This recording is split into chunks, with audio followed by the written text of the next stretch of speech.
Bon réveil, il est 8h.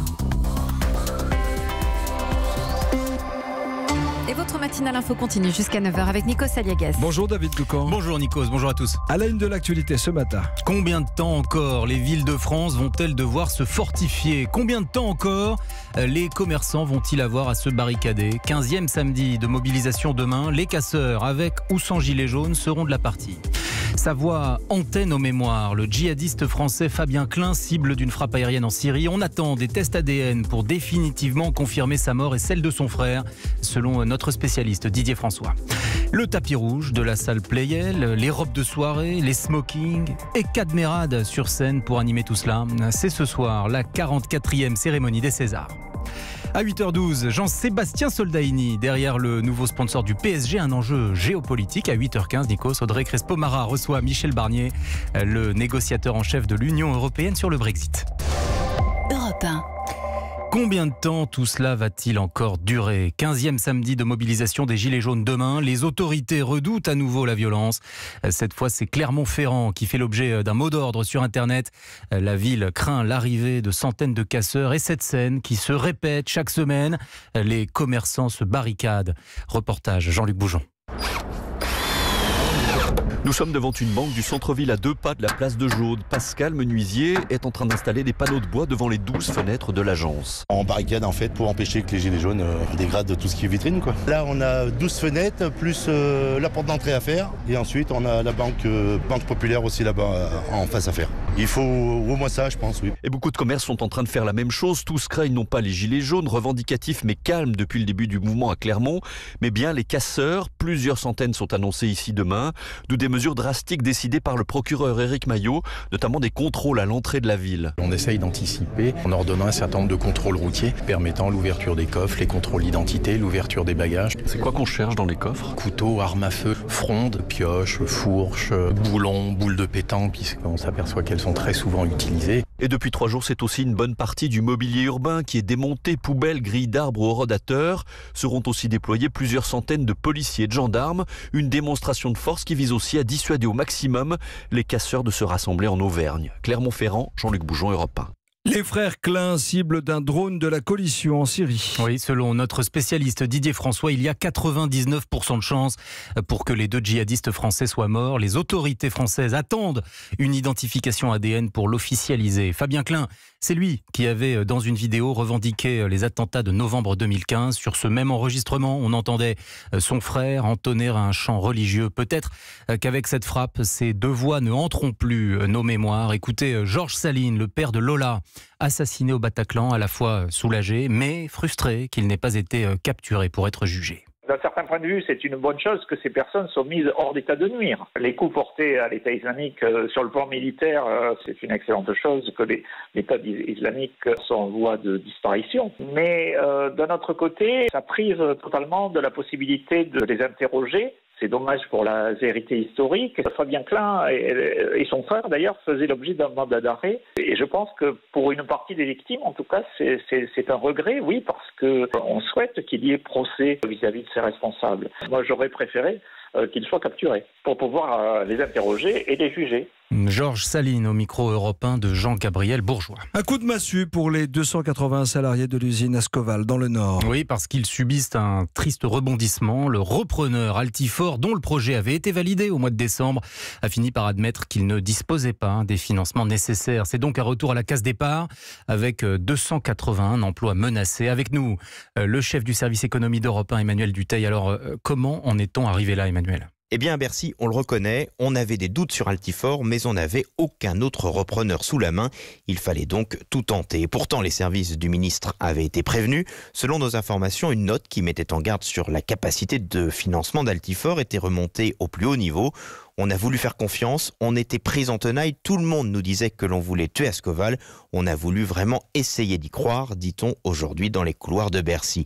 Du côté d'Altifort, on reconnaît ne pas avoir les fonds promis. On avait eu le 5 décembre une promesse d'un partenaire financier. Il nous fait toujours miroiter que ça pourrait arriver, mais c'est vrai que c'est très compliqué, explique à Europe 1 le patron d'Altifort. Il veut malgré tout encore y croire. Je mets toutes mes forces dans la bataille, nous a-t-il assuré. Mais à Bercy, on ne se fait aucune illusion et on met, dit-on, les bouchées doubles pour trouver un autre repreneur. Mais un conseiller un peu désabusé le reconnaît. Si on n'a rien trouvé de mieux en plusieurs mois, ça paraît compliqué de trouver la perle rare en quelques jours. Merci à vous Emmanuel Dutheil, chef du service économie d'Europe 1. Une nouvelle audience va être organisée au tribunal de Strasbourg le 27 février prochain pour sceller le sort de la Syrie. C'est vendredi, c'est le jour de l'école buissonnière pour le climat. Oui, la grève scolaire qui prend de l'ampleur un peu partout en Europe. C'est une jeune Suédoise qui a lancé ce mouvement. Elle s'appelle Greta Thunberg. Elle a entamé une tournée européenne. Elle sera à Paris tout à l'heure pour mobiliser les lycéens français. Cette adolescente, au parcours assez exceptionnel, est devenue l'égérie de la cause environnementale. Isabelle Horry l'a rencontrée hier à Bruxelles pour Europe 1. Ce qui frappe chez Greta Thunberg, c'est le décalage entre d'un côté sa silhouette si frêle et enfantine malgré ses 16 ans et de l'autre son regard implacable encadré par 2 traits châtains. Elle sourit peu, elle va droit au but comme hier à Bruxelles devant les décideurs européens. Les gens nous disent qu'ils ont de l'espoir, que les jeunes vont sauver le monde, mais on ne va pas le faire. Car il ne reste plus assez de temps. On ne peut pas attendre que nous grandissions et prenions le pouvoir.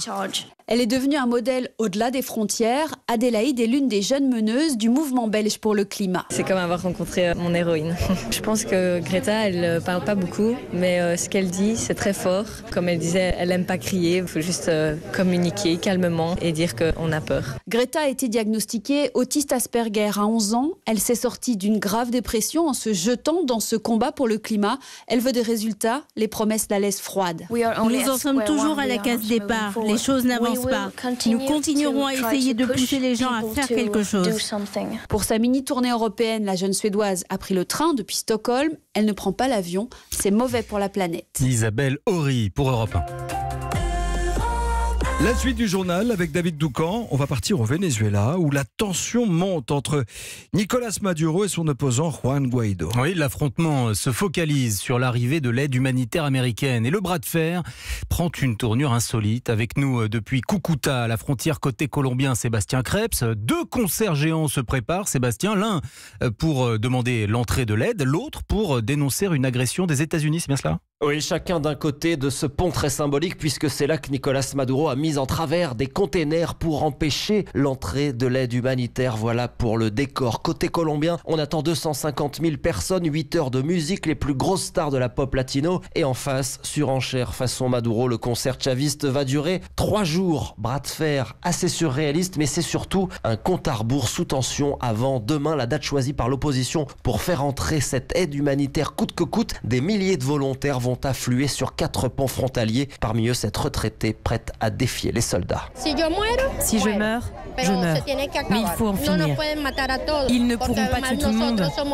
Nous serons plus nombreux que les soldats. Le monde entier nous regarde et ne laissera pas faire ça. Il faut traverser. Il faut y aller. On va prier Dieu.